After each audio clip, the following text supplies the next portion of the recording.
श्री पंचमुखी हनुमत् कवचम्। अस्य श्री पंचमुखी हनुमत् कवच स्तोत्र मंत्रस्य ब्रह्मा ऋषिः गायत्री छन्दः श्री हनुमान देवता राम बीजं मम शक्तिः चंद्रः कीलकम्। ओम ह्रौं कवचाय हुं ह्रौं अस्त्राय फट्। ओम हरिमर्कटमर्कटाय स्वाहा।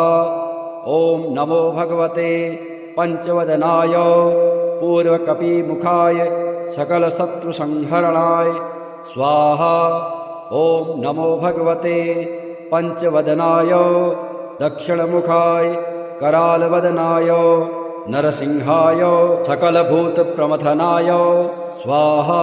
ओम नमो भगवते पंचवदनाय पश्चिममुखाय गरुडाननाय सकलविषहराय स्वाहा। ओम नमो भगवते पंचवदनाय उत्तरमुखाय आदिवराहाय सकलसम्पत्कराय स्वाहा। ओम नमो भगवते पंचवदनाय ऊर्ध्वमुखाय हयग्रीवाय सकलजनवशकराय स्वाहा।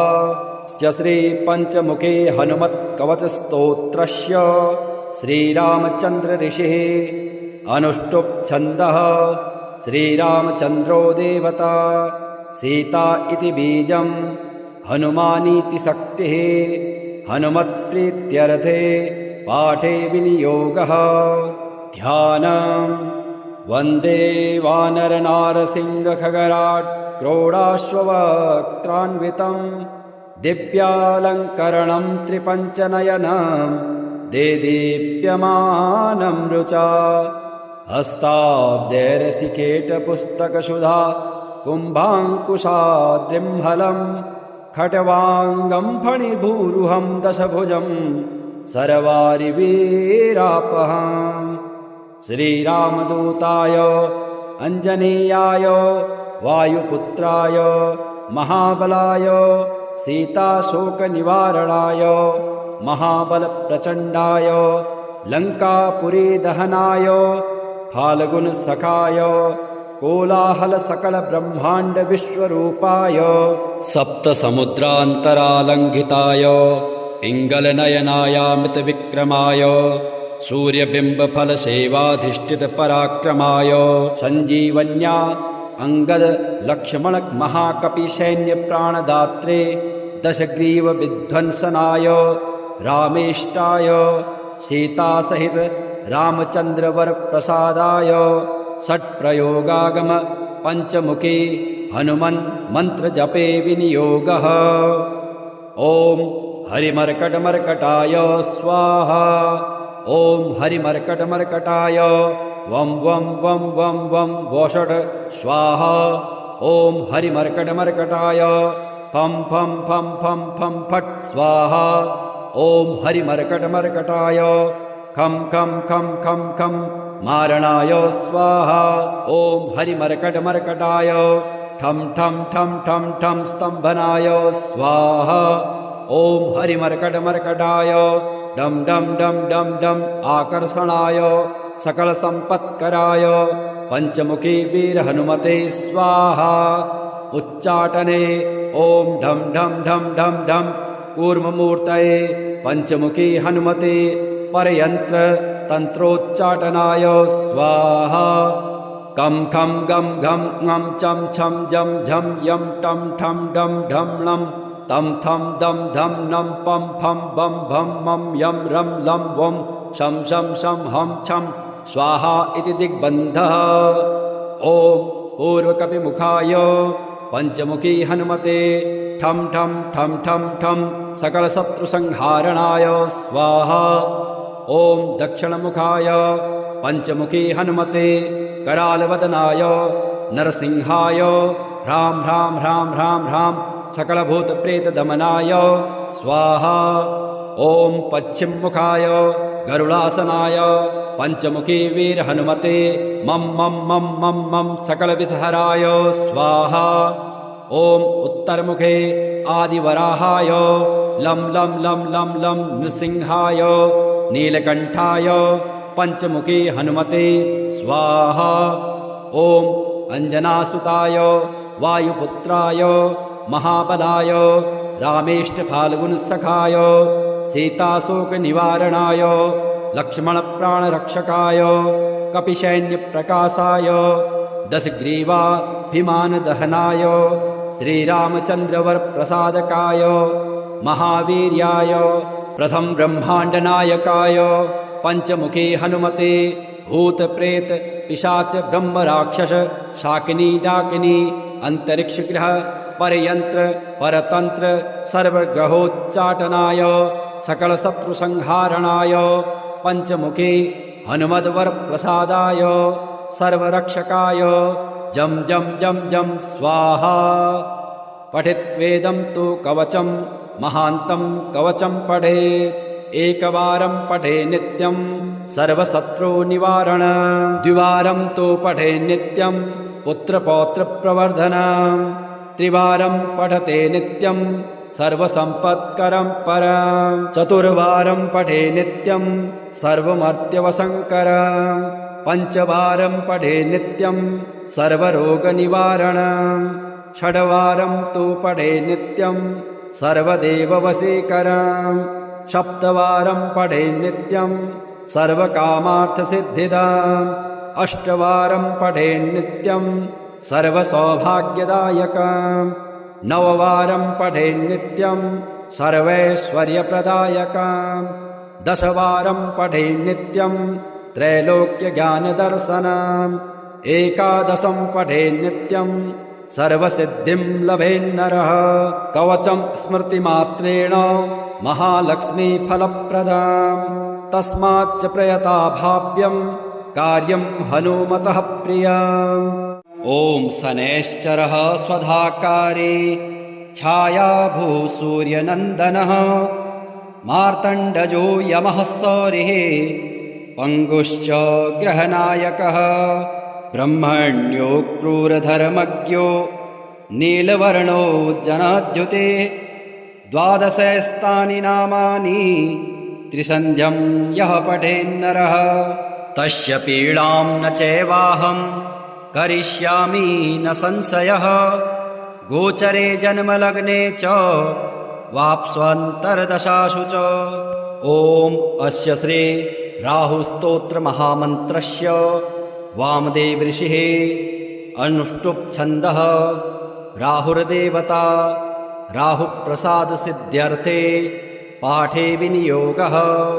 कश्यप उवाच शृण्वन्तु मुनयः सर्वे राहुप्रीतिकरं स्तवं सर्वरोगप्रशमनं विषभीतिहरं परं सर्वसम्पत्करं चैव गुह्यमेतदनुत्तमम् आदरेण प्रवक्ष्यामि श्रूयतामवधानतः।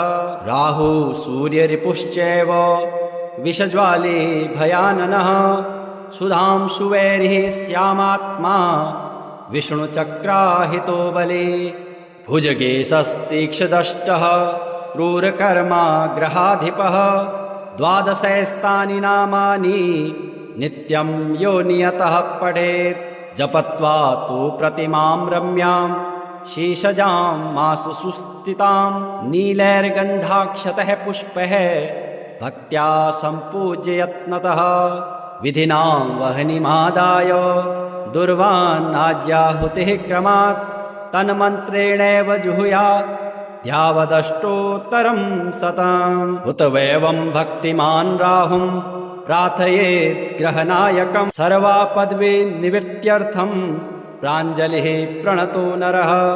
राहु करालवदन रविचन्द्र भयङ्कर तमोरूप नमस्तुभ्यं प्रसादं कुरु सर्वदा। सिंहिकासुत सूर्यारे सिद्धगन्धर्वपूजित सिंहवाह नमस्तुभ्यं सर्वान् रोगान् निवारय।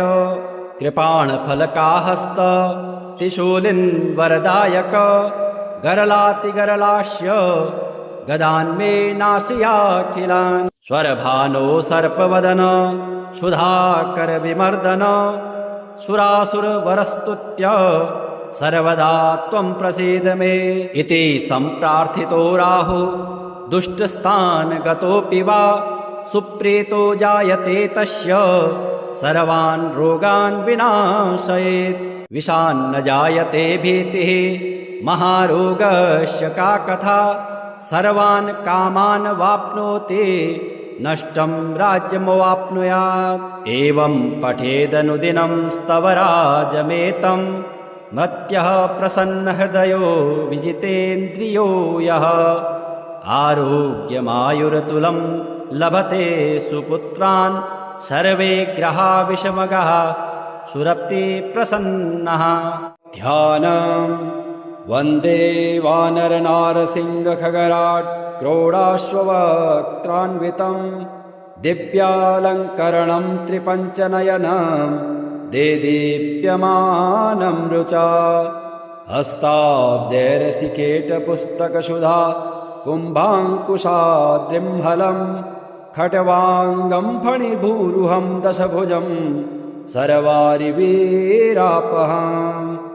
श्रीरामदूताय अञ्जनेयाय वायुपुत्राय महाबलाय सीताशोकनिवारणाय महाबलप्रचण्डाय लङ्कापुरीदहनाय फाल्गुनसखाय कोलाहलसकलब्रह्माण्डविश्वरूपाय सप्तसमुद्रान्तरालङ्घिताय पिङ्गलनयनायामृतविक्रमाय सूर्यबिम्बफलसेवाधिष्ठितपराक्रमाय सञ्जीवन्या अङ्गदलक्ष्मणमहाकपिसैन्यप्राणदात्रे दशग्रीवविध्वंसनाय रामेष्टाय सीतासहित रामचन्द्रवरप्रसादाय षट्प्रयोगागम पञ्चमुखी हनुमन् मन्त्रजपे विनियोगः ॐ हरिमर्कटमर्कटाय स्वाहा ॐ हरिमर्कटमर्कटाय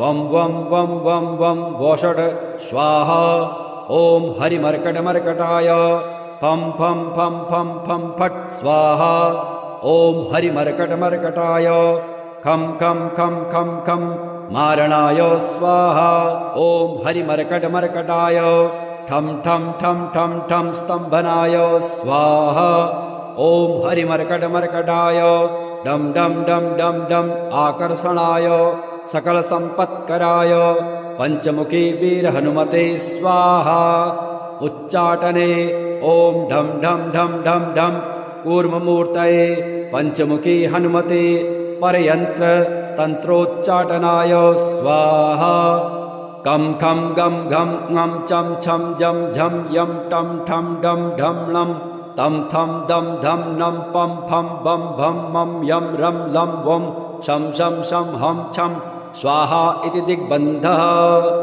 ॐ पूर्वकपिमुखाय पञ्चमुखी हनुमते ठं ठं ठं ठं ठं सकलशत्रुसंहारणाय स्वाहा ॐ दक्षिणमुखाय पञ्चमुखी हनुमते करालवदनाय नरसिंहाय ह्रां ह्रां ह्रां ह्रां ह्रां सकलभूतप्रेतदमनाय स्वाहा ॐ पश्चिममुखाय गरुडासनाय पञ्चमुखी वीरहनुमते मं मं मं मं मं सकलविषहराय स्वाहा ॐ उत्तरमुखे आदिवराहाय लं लं लं लं लं नृसिंहाय नीलकण्ठाय पञ्चमुखी हनुमते स्वाहा ॐ अञ्जनासुताय वायुपुत्राय महाबलाय रामेष्टफाल्गुनसखाय सीताशोकनिवारणाय लक्ष्मणप्राणरक्षकाय कपिसैन्यप्रकाशाय दशग्रीवाभिमानदहनाय श्रीरामचन्द्रवरप्रसादकाय महावीर्याय प्रथम ब्रह्माण्डनायकाय पञ्चमुखी हनुमते भूतप्रेत पिशाच ब्रह्मराक्षस शाकिनी डाकिनी अन्तरिक्षग्रह परयन्त्र परतन्त्र सर्वग्रहोच्चाटनाय सकलशत्रुसंहारणाय पञ्चमुखी हनुमद्वरप्रसादाय सर्वरक्षकाय जं जं जं जं स्वाहा पठित्वेदं तु कवचं महान्तं कवचं पठेत् एकवारं पठे नित्यं सर्वशत्रुनिवारणम् द्विवारं तु पठे नित्यं पुत्रपौत्रप्रवर्धनम् त्रिवारं पठते नित्यं सर्वसम्पत्करं परम् चतुर्वारं पठे नित्यं सर्वमर्त्यवशङ्करम् पञ्चवारं पठे नित्यं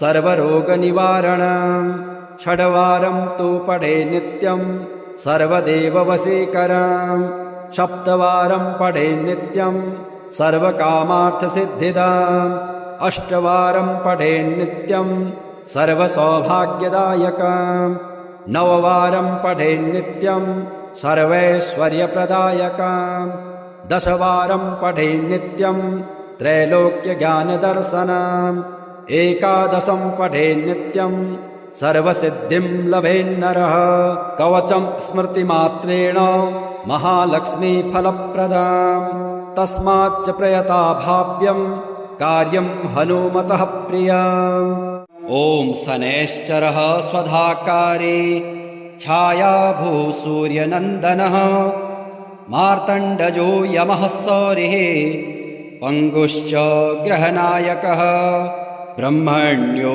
क्रूरधर्मज्ञो नीलवर्णो जनद्युते द्वादशस्तानि नामानि त्रिसन्ध्यं यः पठेन्नरः तस्य पीडां न चैवाहं करिष्यामि न संशयः गोचरे जन्मलग्ने च वाप्स्वन्तर्दशासु च ॐ अस्य श्री राहुस्तोत्रमहामन्त्रस्य वामदेव ऋषिः अनुष्टुप् छन्दः राहुर्देवता राहुप्रसादसिद्ध्यर्थे पाठे विनियोगः कश्यप उवाच शृण्वन्तु मुनयः सर्वे राहुप्रीतिकरं स्तवं सर्वरोगप्रशमनं विषभीतिहरं परं सर्वसम्पत्करं चैव गुह्यमेतदनुत्तमम् आदरेण प्रवक्ष्यामि श्रूयतामवधानतः राहु सूर्यरिपुश्चैव विषज्वाले भयाननः सुधांशुवैरिः श्यामात्मा विष्णुचक्राहितो बले भुजगेशस्तीक्ष्णदष्टः क्रूरकर्मा ग्रहाधिपः द्वादशैस्तानि नामानि नित्यं यो नियतः पठेत् जपत्वा तु प्रतिमां रम्यां शीशजां मासु सुस्थितां नीलैर्गन्धाक्षतः पुष्पैः भक्त्या सम्पूज्य यत्नतः विधिना वह्निमादाय दुर्वान्नाज्याहुतिः क्रमात् तन्मन्त्रेणैव जुहुयात् ध्यावदष्टोत्तरं शतम् उत वैवं भक्तिमान् राहुं प्रार्थयेत् ग्रहनायकं सर्वापद्वी निवृत्त्यर्थं प्राञ्जलिः प्रणतो नरः राहु करालवदन रविचन्द्रभयङ्कर तमोरूप नमस्तुभ्यं प्रसादं कुरु सर्वदा सिंहिकासुतसूर्यारे सिद्धगन्धर्वपूजित सिंहवाह नमस्तुभ्यं सर्वान् रोगान् निवारय कृपाणफलकाहस्त त्रिशूलिन् वरदायक गरलातिगरलास्य गदान्मे नाशयाखिलान् स्वरभानो सर्पवदन सुधाकर विमर्दन सुरासुरवरस्तुत्य सर्वदा त्वं प्रसीद मे इति सम्प्रार्थितो राहु दुष्टस्थानगतोऽपि वा सुप्रीतो जायते तस्य सर्वान् रोगान् विनाशयेत् विषान्न जायते भीतिः महारोगस्य का कथा सर्वान् कामान् वाप्नोति नष्टं राज्यमवाप्नुयात् एवं पठेदनुदिनं स्तवराजमेतं मत्यः प्रसन्नहृदयो विजितेन्द्रियो यः आरोग्यमायुरतुलं लभते सुपुत्रान् सर्वे ग्रहा विषमगः सुरप्ति प्रसन्नः ध्यानम् वन्दे वानरनारसिंहखगराट् क्रोडाश्ववक्त्रान्वितं दिव्यालङ्करणं त्रिपञ्चनयनं देदीप्यमानं रुचा हस्ताब्जैरसिकेटपुस्तकसुधा कुम्भाङ्कुशाद्रिम्हलं खट्वाङ्गं फणिभूरुहं दशभुजं सर्वारिवीरापहम् श्रीरामदूताय अञ्जनेयाय वायुपुत्राय महाबलाय सीताशोकनिवारणाय महाबलप्रचण्डाय लङ्कापुरीदहनाय फाल्गुनसखाय कोलाहलसकलब्रह्माण्डविश्वरूपाय सप्तसमुद्रान्तरालङ्घिताय पिङ्गलनयनायामृतविक्रमाय सूर्यबिम्बफलसेवाधिष्ठितपराक्रमाय सञ्जीवन्या अङ्गदलक्ष्मणमहाकपिसैन्यप्राणदात्रे दशग्रीवविध्वंसनाय रामेष्टाय सीतासहित रामचन्द्रवरप्रसादाय षट्प्रयोगागम पञ्चमुखी हनुमन् मन्त्रजपे विनियोगः। ॐ हरिमर्कटमर्कटाय स्वाहा। ॐ हरिमर्कटमर्कटाय वं वं वं वं वं वोषट् स्वाहा। ॐ हरिमर्कटमर्कटाय फं फं फं फं फं फट् स्वाहा। ॐ हरिमर्कटमर्कटाय खं खं खं खं खं मारणाय स्वाहा। ॐ हरिमर्कटमर्कटाय ठं ठं ठं ठं ठं स्तम्भनाय स्वाहा। ॐ हरिमर्कटमर्कटाय डं डं डं डं डं आकर्षणाय सकलसम्पत्कराय पञ्चमुखी वीरहनुमते स्वाहा। उच्चाटने ॐ ढं ढं ढं ढं ढं कूर्ममूर्तये पञ्चमुखी हनुमते परयन्त्र तन्त्रोच्चाटनाय स्वाहा। कं खं गं घं ङं चं छं जं झं यं टं ठं डं ढं णं तं थं दं धं नं पं फं बं भं मं यं रं लं वं शं शं शं हं छं स्वाहा इति दिग्बन्धः। ॐ पूर्वकपिमुखाय पञ्चमुखी हनुमते ठं ठं ठं ठं ठं सकलशत्रुसंहारणाय स्वाहा।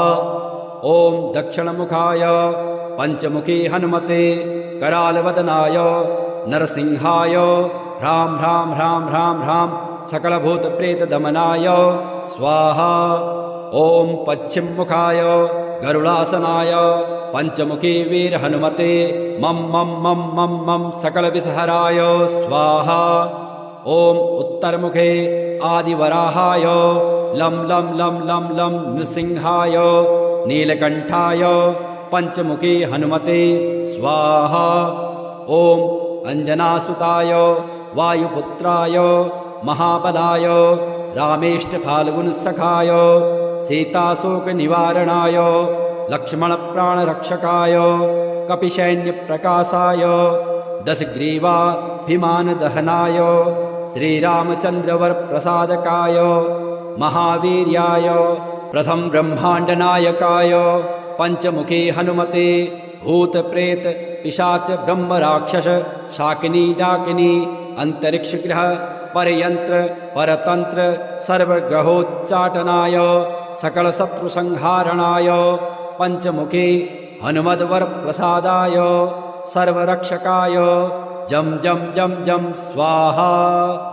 पठित्वेदं तु कवचं महान्तं कवचं पठेत् एकवारं पठे नित्यं सर्वशत्रुनिवारण द्विवारं तु पठे नित्यं पुत्रपौत्रप्रवर्धनं त्रिवारं पठते नित्यं सर्वसम्पत्करं परं चतुर्वारं पठे नित्यं सर्वमर्त्यवशङ्करं पञ्चवारं पठे नित्यं सर्वरोगनिवारणं षड्वारं तु पठे नित्यं सर्वदेववशीकरं सप्तवारं पठे नित्यं सर्वकामार्थसिद्धिदाम् अष्टवारं पठे नित्यं सर्वसौभाग्यदायकं नववारं पठे नित्यं सर्वैश्वर्यप्रदायकं दशवारं पठे नित्यं त्रैलोक्यज्ञानदर्शनम् एकादशं पठे नित्यं सर्वसिद्धिं लभेन्नरः कवचं स्मृतिमात्रेण महालक्ष्मीफलप्रदाम् तस्माच्च प्रयता भाव्यं कार्यं हनुमतः प्रियम्।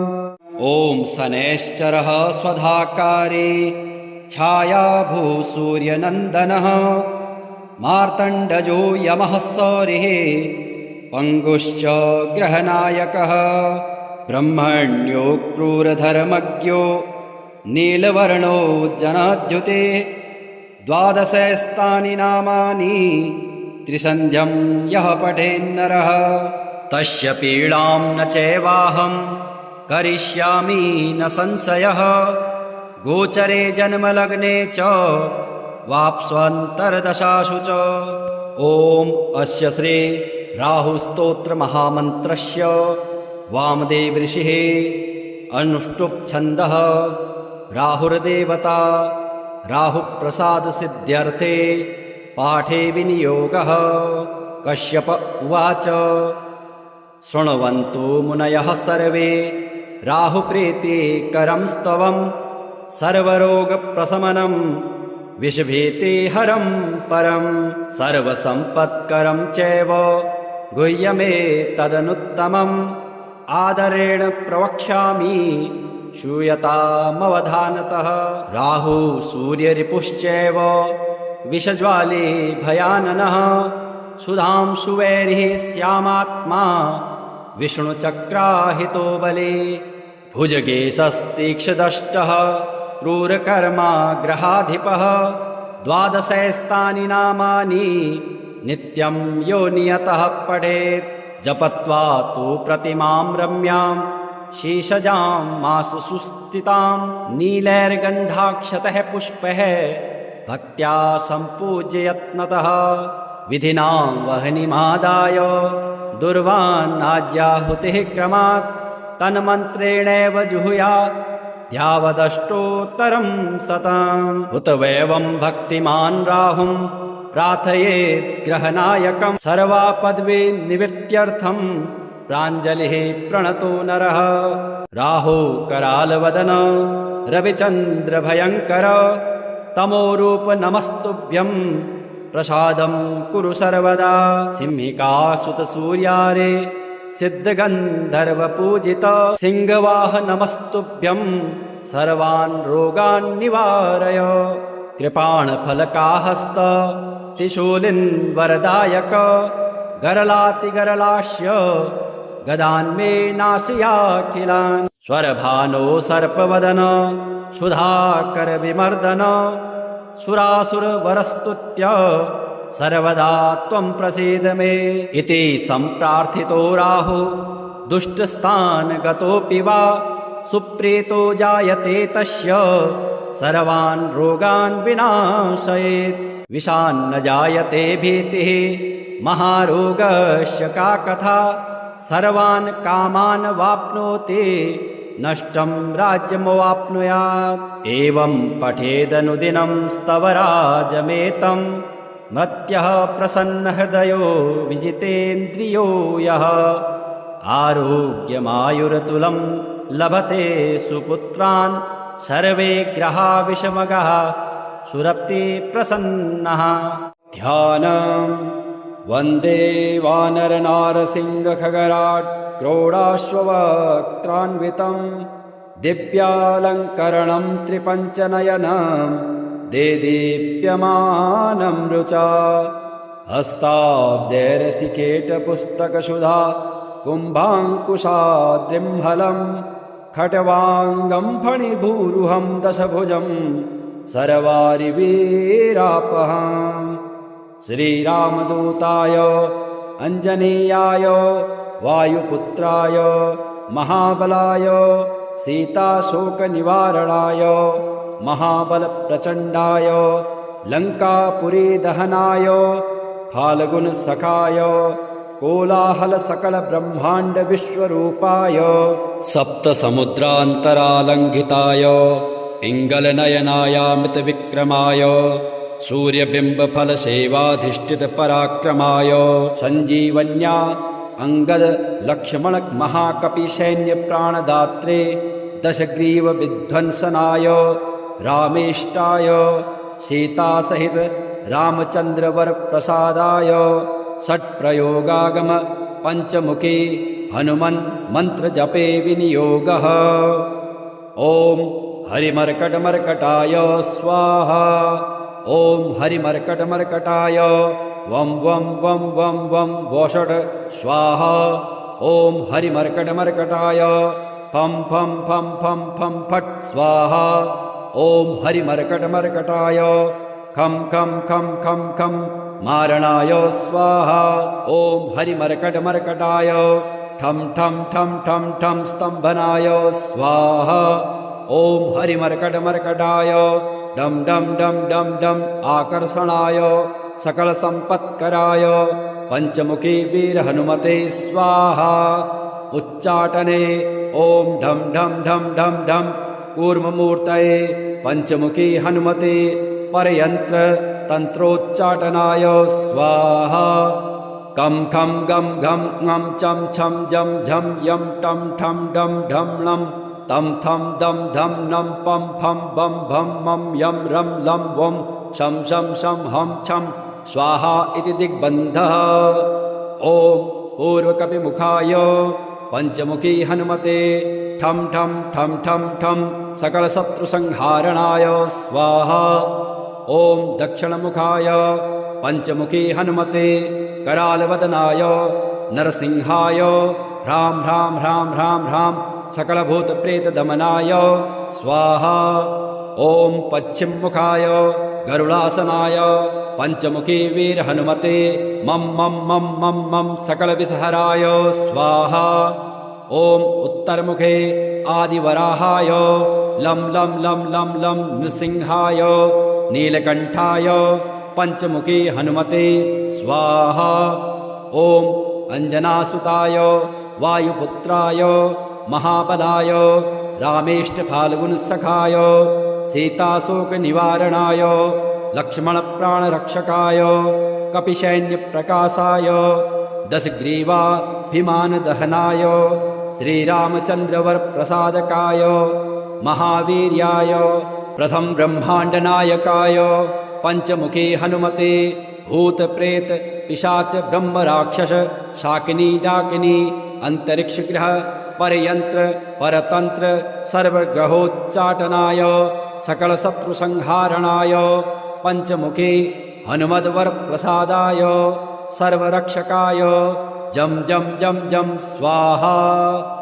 पठित्वेदं तु कवचं महान्तं कवचं पठेत् एकवारं पठे नित्यं सर्वशत्रुनिवारण द्विवारं तु पठे नित्यं पुत्रपौत्रप्रवर्धनम् त्रिवारं पठते नित्यं सर्वसम्पत्करं परं चतुर्वारं पठे नित्यं सर्वमर्त्यवशङ्करम् पञ्चवारं पठे नित्यं सर्वरोगनिवारणम् षड्वारं तु पठे नित्यं सर्वदेववशीकरम् सप्तवारं पठे नित्यं सर्वकामार्थसिद्धिदाम् अष्टवारं पठे नित्यं सर्वसौभाग्यदायकम् नववारं पठे नित्यं सर्वैश्वर्यप्रदायकम् दशवारं पठे नित्यं त्रैलोक्यज्ञानदर्शनम् एकादशं पठे नित्यं सर्वसिद्धिं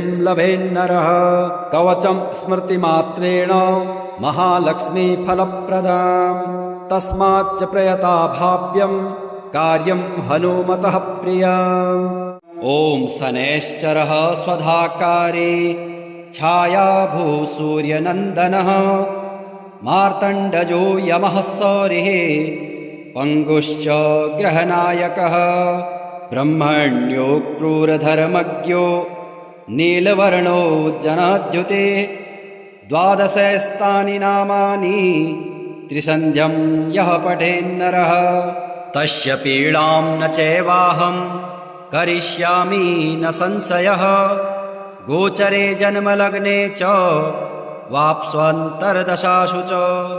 ॐ अस्य श्री राहुस्तोत्रमहामन्त्रस्य वामदेव ऋषिः अनुष्टुप् छन्दः राहुर्देवता राहुप्रसादसिद्ध्यर्थे पाठे विनियोगः। कश्यप उवाच शृण्वन्तु मुनयः सर्वे राहुप्रीतिकरं स्तवं सर्वरोगप्रशमनं विषभीतिहरं परं सर्वसम्पत्करं चैव गुह्यमेतदनुत्तमम् आदरेण प्रवक्ष्यामि श्रूयतामवधानतः। राहु सूर्यरिपुश्चैव विषज्वाले भयाननः सुधां सुवैरिः श्यामात्मा विष्णुचक्राहितो बले भुजगेशस्तीक्ष्णदष्टः क्रूरकर्मा ग्रहाधिपः द्वादशैस्तानि नामानि नित्यं यो नियतः पठेत् जपत्वा तु प्रतिमां रम्यां शीशजां मासु सुस्थितां नीलैर्गन्धाक्षतः पुष्पैः भक्त्या सम्पूज्य यत्नतः विधिना वह्निमादाय दुर्वान्नाज्याहुतिः क्रमात् तन्मन्त्रेणैव जुहुयात् यावदष्टोत्तरं शतम् उत वैवं भक्तिमान् राहुं प्रार्थयेत् ग्रहनायकं सर्वापद्वी निवृत्त्यर्थं प्राञ्जलिः प्रणतो नरः। राहु करालवदन रविचन्द्रभयङ्कर तमोरूप नमस्तुभ्यं प्रसादं कुरु सर्वदा। सिंहिकासुत सूर्यारे सिद्धगन्धर्वपूजित सिंहवाह नमस्तुभ्यं सर्वान् रोगान् निवारय।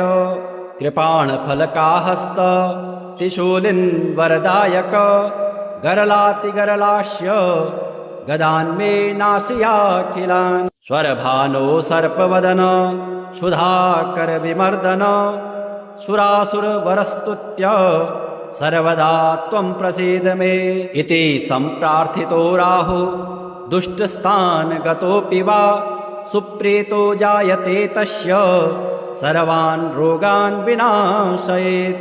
विषान्न जायते भीतिः महारोगस्य का कथा सर्वान् कामान् वाप्नोति नष्टं राज्यमवाप्नुयात्। एवं पठेदनुदिनं स्तवराजमेतं मत्यः प्रसन्नहृदयो विजितेन्द्रियो यः आरोग्यमायुरतुलं लभते सुपुत्रान् सर्वे ग्रहा विषमगः सुरप्ति प्रसन्नः। ध्यानं वन्दे वानरनारसिंहखगराट् क्रोडाश्ववक्त्रान्वितं दिव्यालङ्करणं त्रिपञ्चनयनं देदीप्यमानं रुचा हस्ताब्जैरसिकेटपुस्तकसुधा कुम्भाङ्कुशाद्रिम्हलं खट्वाङ्गं फणिभूरुहं दशभुजं सर्वारिवीरापहम्। श्रीरामदूताय अञ्जनेयाय वायुपुत्राय महाबलाय सीताशोकनिवारणाय महाबलप्रचण्डाय लङ्कापुरीदहनाय फाल्गुनसखाय कोलाहलसकलब्रह्माण्डविश्वरूपाय सप्तसमुद्रान्तरालङ्घिताय पिङ्गलनयनायामृतविक्रमाय सूर्यबिम्बफलसेवाधिष्ठितपराक्रमाय सञ्जीवन्या अंगद लक्ष्मण महाकपिसैन्यप्राणदात्रे दशग्रीवविध्वंसनाय रामेष्टाय सीतासहित रामचन्द्रवरप्रसादाय षट्प्रयोगागम पञ्चमुखी हनुमन् मन्त्रजपे विनियोगः। ॐ हरिमर्कटमर्कटाय स्वाहा। ॐ हरिमर्कटमर्कटाय वं वं वं वं वं वोषट् स्वाहा। ॐ हरिमर्कटमर्कटाय फं फं फं फं फं फट् स्वाहा। ॐ हरिमर्कटमर्कटाय खं खं खं खं खं मारणाय स्वाहा। ॐ हरिमर्कटमर्कटाय ठं ठं ठं ठं ठं स्तम्भनाय स्वाहा। ॐ हरिमर्कटमर्कटाय डम डम डम डम डम आकर्षणाय सकलसम्पत्कराय पंचमुखी वीर हनुमते स्वाहा। उच्चाटने ॐ ढम ढम ढम ढम ढम कूर्ममूर्तये पंचमुखी हनुमते परयंत्र तंत्रोच्चाटनाय स्वाहा। कं खं गं घं ङं चं छं जं झं यं टं ठं डं ढं लं तं थं दं धं नं पं फं बं भं मं यं रं लं वं शं शं शं हं छं स्वाहा इति दिग्बन्धः। ॐ पूर्वकपिमुखाय पञ्चमुखी हनुमते ठं ठं ठं ठं ठं सकलशत्रुसंहारणाय स्वाहा। ॐ दक्षिणमुखाय पञ्चमुखी हनुमते करालवदनाय नरसिंहाय ह्रां ह्रां ह्रां ह्रां ह्रां सकलभूतप्रेतदमनाय स्वाहा। ॐ पश्चिममुखाय गरुडासनाय पञ्चमुखी वीरहनुमते मं मं मं मं मं सकलविषहराय स्वाहा। ॐ उत्तरमुखे आदिवराहाय लं लं लं लं लं नृसिंहाय नीलकण्ठाय पञ्चमुखी हनुमते स्वाहा। ॐ अञ्जनासुताय वायुपुत्राय महाबलाय रामेष्टफाल्गुनसखाय सीताशोकनिवारणाय लक्ष्मणप्राणरक्षकाय कपिसैन्यप्रकाशाय दशग्रीवाभिमानदहनाय श्रीरामचन्द्रवरप्रसादकाय महावीर्याय प्रथम ब्रह्माण्डनायकाय पञ्चमुखी हनुमते भूतप्रेत पिशाच ब्रह्मराक्षस शाकिनी डाकिनी अंतरिक्षग्रह परयंत्र परतंत्र सर्वग्रहोच्चाटनाय सकलशत्रुसंहारणाय पञ्चमुखी हनुमद्वरप्रसादाय सर्वरक्षकाय जं जं जं जं स्वाहा। पठित्वेदं तु कवचं महान्तं कवचं पठेत् एकवारं पठे नित्यं सर्वशत्रुनिवारण द्विवारं तु पठे नित्यं पुत्रपौत्रप्रवर्धनं त्रिवारं पठते नित्यं सर्वसम्पत्करं परं चतुर्वारं पठे नित्यं सर्वमर्त्यवशङ्करं पञ्चवारं पठे नित्यं सर्वरोगनिवारणं षड्वारं तु पठे नित्यं सर्वदेववशीकरं सप्तवारं पठे नित्यं सर्वकामार्थसिद्धिदाम् अष्टवारं पठे नित्यं सर्वसौभाग्यदायकं नववारं पठे नित्यं सर्वैश्वर्यप्रदायकं दशवारं पठे नित्यं त्रैलोक्यज्ञानदर्शनम् एकादशं पठे नित्यं सर्वसिद्धिं लभेन्नरः कवचं स्मृतिमात्रेण महालक्ष्मीफलप्रदाम् तस्माच्च प्रयता भाव्यं कार्यं हनुमतः प्रियम्। ॐ शनैश्चरः स्वधाकारी छायाभूसूर्यनन्दनः मार्तण्डजो यमः सौरिः पङ्गुश्च ग्रहनायकः ब्रह्मण्यो क्रूरधर्मज्ञो नीलवर्णो जनाद्युते द्वादशस्तानि नामानि त्रिसन्ध्यं यः पठेन्नरः तस्य पीडां न चैवाहं करिष्यामि न संशयः गोचरे जन्मलग्ने च वाप्स्वन्तर्दशासु च। ॐ अस्य श्री राहुस्तोत्रमहामन्त्रस्य वामदेव ऋषिः अनुष्टुप् छन्दः राहुर्देवता राहुप्रसादसिद्ध्यर्थे पाठे विनियोगः। कश्यप उवाच शृण्वन्तु मुनयः सर्वे राहुप्रीते करं स्तवं सर्वरोगप्रशमनं विषभीते हरं परं सर्वसम्पत्करं चैव गुह्यमे तदनुत्तमम् आदरेण प्रवक्ष्यामि श्रूयतामवधानतः।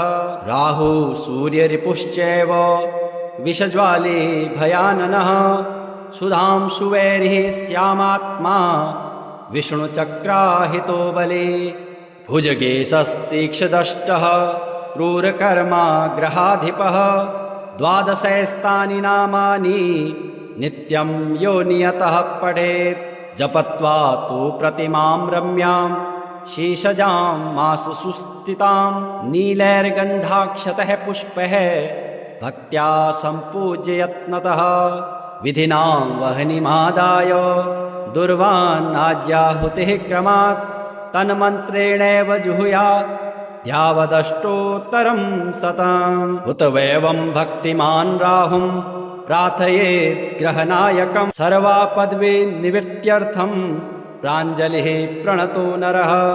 राहु करालवदन रविचन्द्र भयङ्कर तमोरूप नमस्तुभ्यं प्रसादं कुरु सर्वदा। सिंहिकासुत सूर्यारे सिद्धगन्धर्वपूजित सिंहवाह नमस्तुभ्यं सर्वान् रोगान् निवारय। कृपाणफलकाहस्त त्रिशूलिन् वरदायक गरलातिगरलास्य गदान्मे नाशयाखिलान्। स्वरभानो सर्पवदन सुधाकर विमर्दन सुरासुरवरस्तुत्य सर्वदा त्वं प्रसीद मे।